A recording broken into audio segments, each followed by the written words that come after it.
నిదర్శనం అని ఇది ఒక రాష్ట్రంలో కూటమి ప్రభుత్వం ఆధ్వర్యంలో దివ్యాంగులకు ఉగాది పండుగ సందర్భంగా ఏపీ రోడ్లు రవాణా సంస్థ బస్సుల్లో ఉచిత ప్రయాణం ఏర్పాటు చేసిందని APSRTC Vijayawada zone chairman Reddy Appalanaidu అన్నారు. ఏలూరు నగరంలో పాత బస్ స్టాండ్లో దివ్యాంగులకు ఏర్పాటు చేసిన బస్సును ఎమ్మెల్యే చంటితో కలిసి ఆయన ప్రారంభించారు.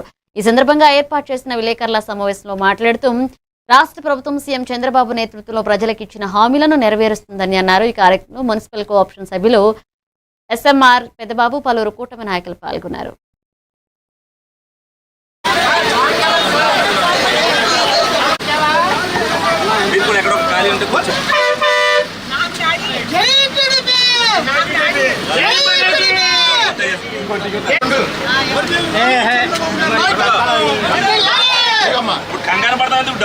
స్థానిక శాసనసభ్యులు తీసుకెళ్ళటం ఈ యొక్క హామీ లేనప్పుడు కూడా మరి ఈ రోజు నుంచి రాష్ట్ర వ్యాప్తంగా సుమారుగా 11 లక్షల మంది దివ్యాంగులు మరి ఈ రోజున ఉచిత బస్సు ప్రయాణ కార్యక్రమాన్ని రాష్ట్ర వ్యాప్తంగా గౌరవ ముఖ్యమంత్రికి అందిస్తున్నటువంటి గొప్ప కార్యక్రమాన్ని ఈరోజు తీసుకోవడం జరిగింది.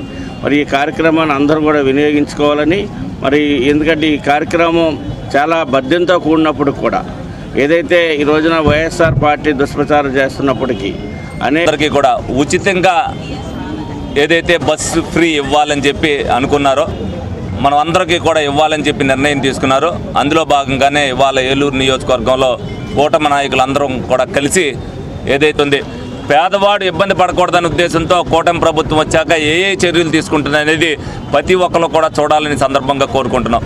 కూటమి ప్రభుత్వంలో పరిష్కారం వద్దని పరిష్కార మార్గాలు చూపిస్తున్నారు. సంక్షేమ విషయంలో కానీ హౌసింగ్ విషయంలో కానీ ఏ విధంగా అయితే గత ప్రభుత్వం నిర్వీర్యం చేసిందో ఆ వ్యవస్థలన్నింటినీ కూడా ఒక్కొక్కటిగా మళ్ళీ వికాసం